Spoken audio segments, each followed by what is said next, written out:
নমস্কার স্টুডেন্ট, শুভ্র টিউটোরিয়ালে তোমাদের জানাই স্বাগত।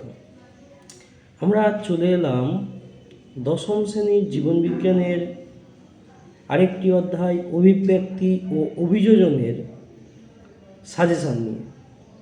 আজ আমরা 1 নাম্বার এবং 2 নম্বরের কোশ্চেন এবং তার অ্যান্সার নিয়ে আলোচনা করব। সামনেই তোমাদের দ্বিতীয় পর্যায়ক্রমিক পরীক্ষা। ভিডিওটি ভালো করে দেখো। এবং এটি শুধু তোমাদের দ্বিতীয় পর্যায়ক্রমিক পরীক্ষার জন্য নয়, মাধ্যমিক পরীক্ষার জন্য অত্যন্ত গুরুত্বপূর্ণ। আমরা এই চ্যাপ্টারটাকে দুটো ভাগে ভাগ করে আলোচনা করব। আজকের আমরা অভিব্যক্তি যে পার্টটা আছে সেটা নিয়েই আলোচনা করব।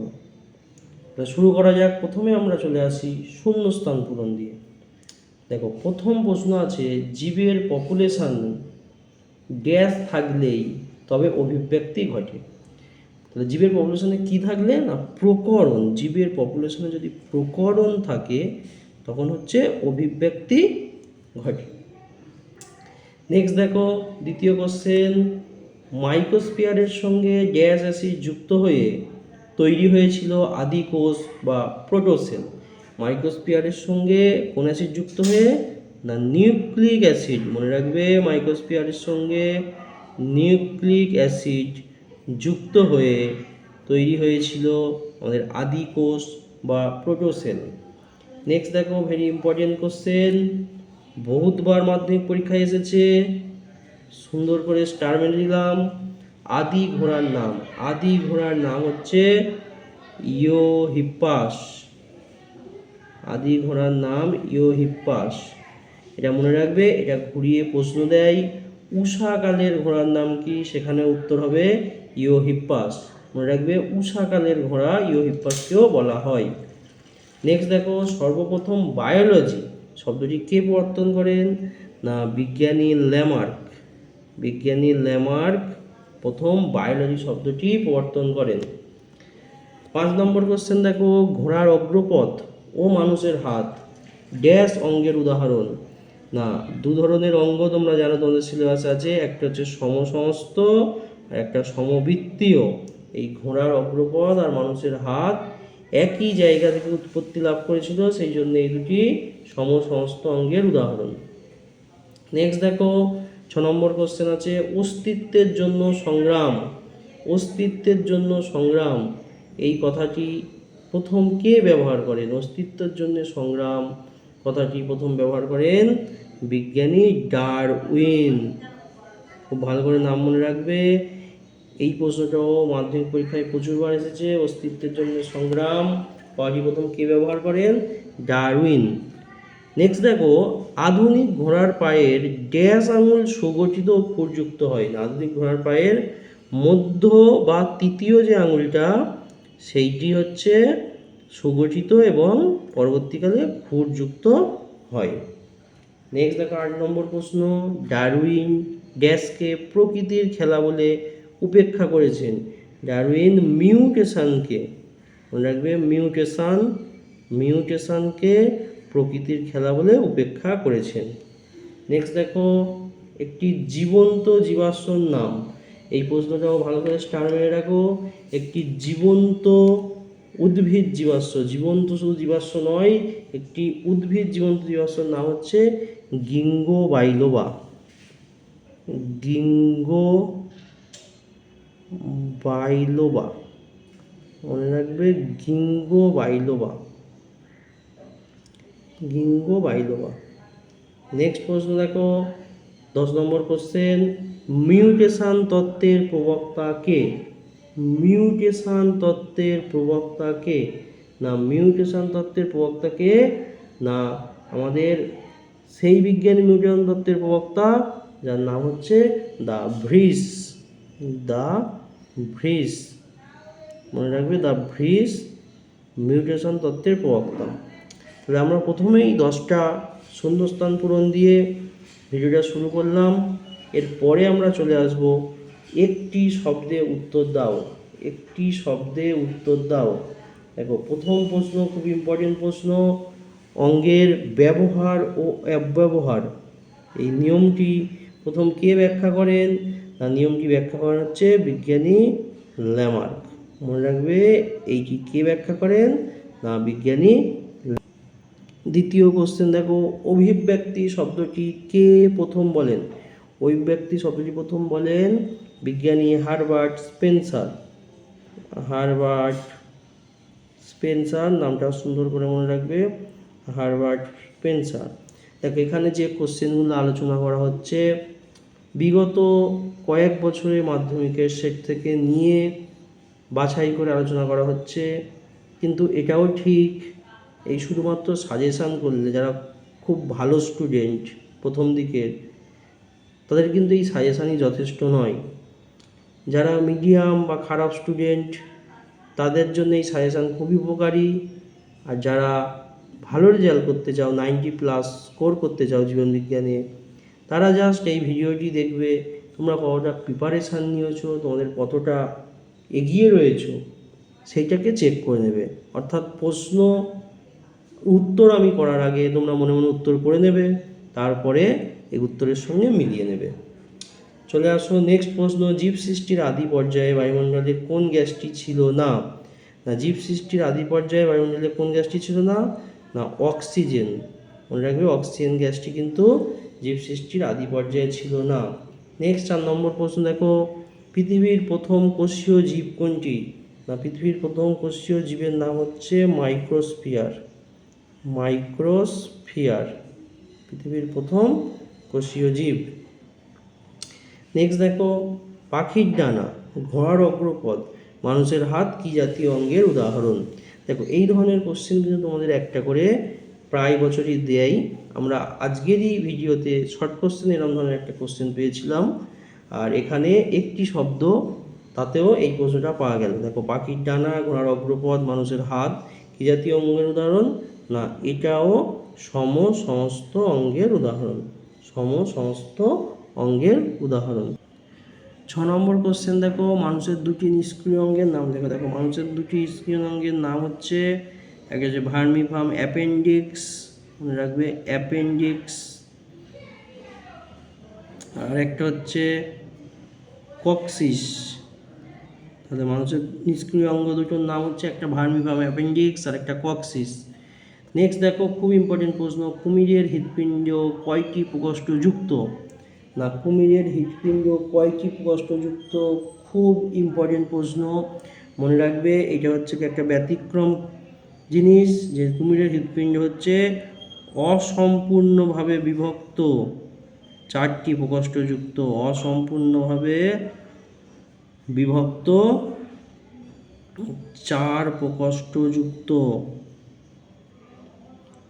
4 প্রকোষ্ঠযুক্ত। খুব ভালো করে এই কোশ্চেনটা উত্তর মনে রাখবে। নেক্সট আর একটি ইম্পর্টেন্ট প্রশ্ন, সরীসৃপ ও স্তন্যপায়ী প্রাণীর মধ্যে সংযোগ রক্ষাকারী প্রাণীটির নাম কি? সরীসৃপ ও স্তন্যপায়ী প্রাণীর মধ্যে সংযোগ রক্ষাকারী প্রাণীটির নাম হচ্ছে প্ল্যাটিপ্লাস। প্ল্যাটিপাস, এটাকে আমরা হংসচঞ্চু নামেও চিনে থাকি। মনে রাখবে প্ল্যাটিপ্লাস বা হংসচঞ্চু হচ্ছে সরীসৃপ বা স্তন্যপায়ী প্রাণীর মধ্যে সংযোগ রক্ষাকারী প্রাণীর নাম। নেক্সট দেখো আছে, নিষ্ক্রিয় পুংকেশরকে কি বলে? নিষ্ক্রিয় পুংকেশরকে বলা হয় স্ট্যামিনোড। স্ট্যামিনোড। এর সঙ্গে বলে রাখি, যদি নিষ্ক্রিয় গর্ভকেশর হয়, মনে রাখবে নিষ্ক্রিয় গর্ভকেশর হলে তাকে বলা হবে পিস্টিলোড।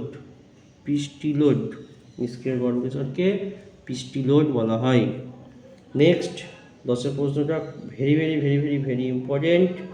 মিলার ও উরের পরীক্ষায় মিথেন, অ্যামোনিয়া ও হাইড্রোজেন গ্যাসের অনুপাত কত ছিল? 2:2:1। মিলার ও উরের পরীক্ষায় মিথেন, অ্যামোনিয়া ও হাইড্রোজেন গ্যাসের অনুপাত ছিল 2:2:1। নেক্সট 11 দাগের কোশ্চেন দেখো, জীবাশ্ম সম্পর্কিত বিদ্যাকে কি বলে? না জীবাশ্ম সম্পর্কিত বিদ্যাকে বলা হয় প্যালিওন্টোলজি। প্যালিওন্টোলজি। নেক্সট দেখো, একচক্রী হৃৎপিণ্ড, অর্থাৎ যেখানে বিশুদ্ধ এবং অশুদ্ধ রক্ত মিশে যায় সেই একচক্রী হৃৎপিণ্ড কার দেখা যায়? না একচক্রী হৃৎপিণ্ড দেখা যায় মাছেদের।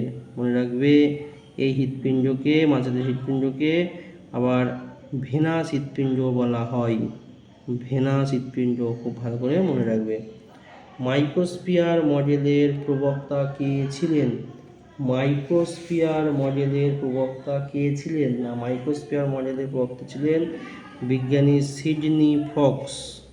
বিজ্ঞানী সিডনি ফক্স মাইক্রোস্ফিয়ার মডেলের প্রবক্তা। নেক্সট দেখো, ব্যক্তিজনী জাতিজনীর পুনরাবৃত্তি ঘটায়। ব্যক্তিজনী জাতিজনীর পুনরাবৃত্তি ঘটায় মতবাদের প্রবক্তা কে? এই মতবাদের প্রবক্তা হচ্ছে বিজ্ঞানী হেকেল। বিজ্ঞানী হেকেল। নেক্সট দেখো, আমরা 15 নম্বর কোশ্চেনে আসছি। কোন প্রাণীর হৃৎপিণ্ডে ফোরামেন অফ পেনিজা? কোন প্রাণীর হৃৎপিণ্ডে ফোরামেন অফ পেনিজা দেখতে পাওয়া যায়? না, মনে রাখবে কুমির। কুমিরের দেহে ফোরামেন অফ পেনিজা দেখতে পাওয়া যায়। তাহলে দেখো, আমরা 10টি শূন্যস্থান পূরণ এবং 15টি একটি শব্দে উত্তর করলাম। এবারে আমরা চলে আসব ইম্পর্টেন্ট এই চ্যাপ্টারের অভিব্যক্তি পোর্শনের 2 নম্বরের কোশ্চেন উত্তর নিয়ে। দেখো, 2 নম্বরের প্রশ্নের প্রথম প্রশ্নই চলে আসি। হট ডাইলুট স্যুপ কি? দেখো, হট ডাইলুট স্যুপ কি? অ্যামাইনো অ্যাসিড, ফ্যাটি অ্যাসিড, শর্করা ও অন্যান্য জটিল জৈব যৌগের উৎপত্তি হয়েছিল সম্ভবত সমুদ্রের জলে। বিজ্ঞানী হ্যালডেন ওই সব জৈব যৌগ মিশ্রিত গরম সমুদ্রের জলকে হট ডাইলুট স্যুপ বলে আখ্যা দেন। এই গরম তরল স্যুপেই মনে করা হয় যে প্রাণের উৎপত্তি ঘটেছিল। নেক্সট দেখো, কোয়াসারভেট কি? বিজ্ঞানী ওপারিনের মতে রাসায়নিক বিবর্তনের ফলে সৃষ্ট বৃহৎ জৈব অণুগুলি আন্তরাণবিক বল দ্বারা পরস্পর আকৃষ্ট হয় এবং গরম তরল স্যুপ থেকে আলাদা হয়ে যে বড় কোলয়েড অণুবিন্দু তৈরি করে তাদেরকে কোয়াসারভেট বলা হয়। এর থেকেই প্রাথমিক কোষ ও পরে প্রোক্যারিওটিক কোষ সৃষ্টি হয়েছিল। যে 2 নম্বরের কোশ্চেনগুলো বলছি, তোমাদের যদি খুব দরকার হয় ভিডিওটা পজ করে তোমরা লিখে নিতে পারো, যেগুলি আগামী পরীক্ষার জন্য খুবই গুরুত্বপূর্ণ। নেক্সট কোশ্চেন চলে আসি। দেখো, মাইক্রোস্ফিয়ার কি? অসংখ্য প্রোটনয়েড অণু জলীয় মাধ্যমে সংযুক্ত হয়ে কোয়াসারভেটের মতো যে গঠন তৈরি করে তাকে মাইক্রোস্ফিয়ার বলে। এগুলি দ্বিলিপিড, পর্দাবৃত ও বিভাজনে সক্ষম। বিজ্ঞানী সিডনি ফক্সের মতে মাইক্রোস্ফিয়ার থেকেই আদি জীব সৃষ্টি হয়। নেক্সট দেখো, একটা খুব ইম্পর্টেন্ট প্রশ্ন। রাসায়নিক অভিব্যক্তি বা কেমোজেনি কি? প্রাগৈতিহাসিক পৃথিবীর পরিবেশে বর্তমান বিভিন্ন গ্যাসীয় পদার্থগুলি তীব্র উষ্ণতা, অতিবেগুনি রশ্মির প্রভাবে বিক্রিয়া করে বিভিন্ন জৈব অণু বা বায়োমলিকুল সৃষ্টি করে অবশেষে প্রোটোসেল বা আদি কোষ গঠন করে। এইভাবে রাসায়নিক বস্তু থেকে আদি কোষ সদৃশ সজীব বস্তুর সৃষ্টিকে রাসায়নিক অভিব্যক্তি বা কেমোজেনি বলে। নেক্সট দেখো, চাহিদার ফল বলতে কি বোঝো? নেক্সট আছে অর্জিত বৈশিষ্ট্যের বংশানুসরণ বলতে তোমাকে কী বুঝিয়েছেন? এটা খুব খুব খুব ইম্পর্টেন্ট প্রশ্ন। অর্জিত বৈশিষ্ট্যের বংশানুসরণ বলতে আমাকে কী বুঝিয়েছেন? না, একটি জীব তার জীবনকালে প্রত্যক্ষ বা পরোক্ষভাবে পরিবর্তিত পরিবেশের কারণে যে বৈশিষ্ট্যগুলো অর্জন করে তাকে আজীবন নিজের দেহে বহন করে এবং পরবর্তী প্রজন্মে সঞ্চারিত হয়। একেই বলা হয় অর্জিত বৈশিষ্ট্যের। নেক্সট দেখো, ডারউইন তার তত্ত্বকে প্রাকৃতিক নির্বাচনবাদ নামকরণ করেছিল কেন? দেখো, ডারউইন লক্ষ্য করেন একটি নির্দিষ্ট পরিবেশে একটি নির্দিষ্ট প্রকরণ যোগ্যতম হিসাবে নির্বাচিত হয়, আর অন্য প্রকরণগুলো ওই পরিবেশ বা প্রকৃতি যোগ্যতম নির্বাচন করতে পারে না, আর সেই কারণের জন্যই তারা প্রাকৃতিক পরিবেশে বসবাসের উপযোগী হয় না। এইভাবে প্রকৃতির মাধ্যমে নির্বাচিত জীবগুলি ধীরে ধীরে নতুন প্রজাতি সৃষ্টি করে, আর কাজেই নতুন প্রজাতি সৃষ্টিতে ডারউইনের মতে প্রাকৃতিক নির্বাচন মুখ্য ভূমিকা নেয়, আর এই কারণেই তার তত্ত্বের তিনি এই রকম নামকরণ করেছিলেন। দেখো, একটা বুদ্ধিদীপ্ত প্রশ্ন। তোমার পাড়ার রাস্তার ছোট লোমযুক্ত দেশি কুকুর দেখা যায়, কিন্তু ইউরোপের শহর বা গ্রামের রাস্তায় বড় লোমযুক্ত কুকুরগুলোকেই কেবলমাত্র দেখা যায়। প্রাকৃতিক নির্বাচন তত্ত্বের সাহায্যে ব্যাখ্যা করো। তোমরা ভিডিওটা পজ করে উত্তরটা দেখে নাও। খুব সুন্দর কোশ্চেন, খুব ভালো করে উত্তরগুলো করবে। নেক্সট দেখো এই ধরনেরই আরেকটা কোশ্চেন। বাঘ বিলুপ্ত হয়ে গেছে অথচ হরিণ প্রচুর আছে। এমন একটি জঙ্গলে অন্য অভয়ারণ্য থেকে এসে কয়েকটি বাঘ ছাড়া হলো। বেঁচে থাকতে গিয়ে ওই বাঘেদের যে যে জীবন সংগ্রামে লিপ্ত হতে হবে তা ভেবে লেখো। দেখো আমাদের প্রত্যেকের 3টে জীবন সংগ্রাম করতে হয়, একটা অন্তঃপ্রজাতি সংগ্রাম, একটা আন্তঃপ্রজাতি সংগ্রাম, আর একটা পরিবেশের সঙ্গে সংগ্রাম। কিন্তু এই উত্তরের ক্ষেত্রে দুটো সংগ্রাম করতে হবে বাঘেদের, একটা আন্তঃপ্রজাতি সংগ্রাম আর একটা পরিবেশগত সংগ্রাম। নেক্সট দেখো নয়া ডারউইনবাদ কি, খুব সুন্দর কোশ্চেন। নয়া ডারউইনবাদ কি? নেক্সট ডারউইনের নির্বাচনবাদের দুটি ত্রুটি উল্লেখ করো। অর্থাৎ ডারউইনের নির্বাচনবাদ পুরোপুরি ত্রুটিমুক্ত ছিল না, তার দুটো ত্রুটি উল্লেখ করতে বলেছে। একটা ত্রুটি হচ্ছে যোগ্যতমের উদ্বর্তের কথা বলেছিলেন, কিন্তু যোগ্যতমের উদ্বর্তনটা আবির্ভাব কীভাবে হলো সেই নিয়ে ডারউইন কিছু বলেননি। আর নেক্সট একটি নতুন অঙ্গ সৃষ্টি সম্পর্কে প্রাকৃতিক নির্বাচনবাদের কোনো ধারণা ডারউইনের তত্ত্ব থেকে আমরা পাই না।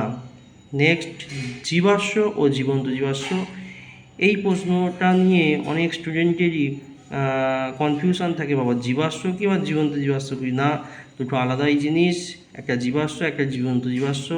দেখো আমি বিষয় উল্লেখ করে পার্থক্য দিয়ে দিয়েছি, সুন্দর করে দেখে নেবে। তারপরে সমস্ত সমবৃত্তি অঙ্গের মধ্যেও বিষয় উল্লেখ করে পার্থক্য দিয়েছি। আর শেষে আমরা ল্যামার্কবাদ আর ডারউইনবাদের পার্থক্য দিয়ে ভিডিওটা শেষ করব। যাই হোক, ভিডিও শেষে একটাই কথা বলবো, তোমরা সুন্দরভাবে পড়াশোনা এগিয়ে যাও, পড়াশোনায় সাফল্যের চাবিকাঠি। এবং আমরা পরে এই চ্যাপ্টারের অভিযোজন যে পোর্শনটা আছে সেই নিয়ে ইম্পর্টেন্ট প্রশ্ন উত্তর আলোচনা করব পরের ভিডিওতে। নমস্কার।